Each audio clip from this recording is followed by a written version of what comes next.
నేను ఇవాళ బయటకొచ్చానండి. బయటకొచ్చినప్పుడు ఈ ప్రొడక్ట్స్ అనేది పర్చేస్ చేసుకోవడం జరిగింది.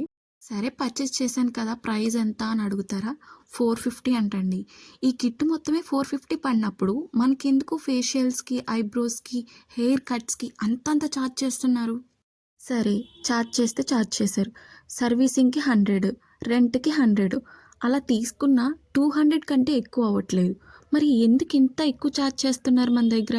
అనే కాదండి. Night creams, hair products, face products, eyebrow thread ప్రతి దాని మీద చాలా ఎక్కువ కాస్ట్ అనేది మన దగ్గర నుంచి ఛార్జ్ చేయడం జరుగుతుంది బ్యూటీ పార్లర్స్.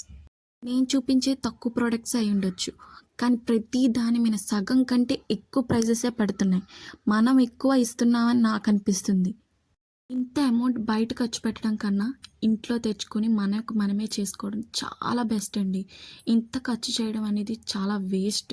అది ఎవరికో ఇచ్చే బదులు ఒక రూపాయి మనమే సేవ్ చేసుకున్నామంటే మనం హ్యాపీగా ఉంటాం.